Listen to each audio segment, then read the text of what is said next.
经典演说篇我们来回顾一下前面的一个罗斯福总统第3次就职演说The third inaugural address of Franklin D. Roosevelt 因为是回顾前面讲过意思，我们这边只是念一下增加印象，回顾一下。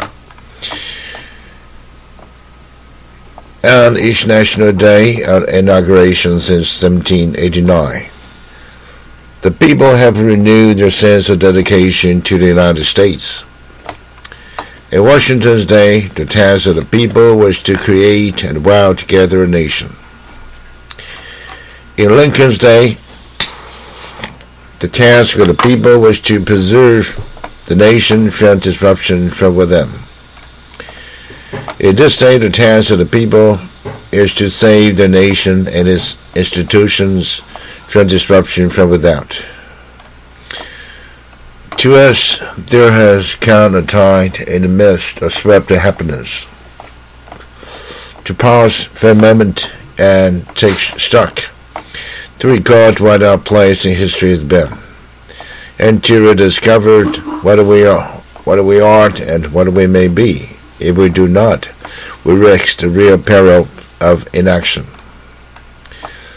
Lives of nations are determined not by the count of years, but by the lifetime of the human spirit.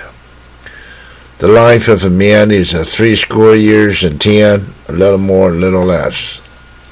The life of a nation is the fullness of the measure of his will to live. There are men who doubt us. There are men who believe that democracy is a form of government and the frame of life is limited or measured by a kind of mystical and artificial fate, that for some unexplained reason, tyranny and slavery have become the surging way of the future, and that freedom is an ebbing tide. But we Americans know that this is not true. 8 years ago, when the life of this republic seemed imprisoned by a fatalistic terror, we proved that this is not true. We were in the midst of shock, but we act. We act quickly, boldly, decisively. These later years have been 11 years, fruitful years for the people of this democracy. For they have brought to us greater security and, I hope, a better understanding. The lives' ideas are to be measured in other than material things. Most vital to our present and our future is the experience of a democracy which successfully survived crisis at home, put away many evil things, build new structures on ending our lives, and through it all, maintain the fact of its democracy. But action has been taken within the three-way framework of the Constitution of the United States. The coordinate branches of the government continue freely to function. The Bill of Rights remained invalid. The freedom of election is wholly maintained. Prophets of the downfall of American democracy have seen their dire prediction come to naught. Democracy is not dying. We know it because we have seen it revive and grow.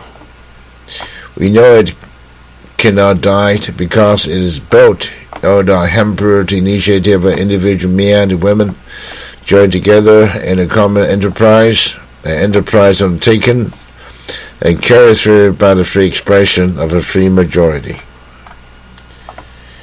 We know it because democracy alone, of all forms of the government, enlists the full score of men's enlightened will. We know it because democracy alone has constructed an unlimited civilization capable of infinite progress in the improvement of human life.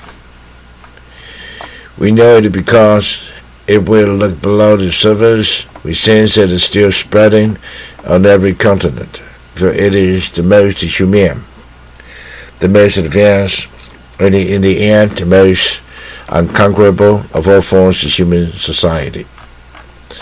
我们这分上下这边讲到上好了。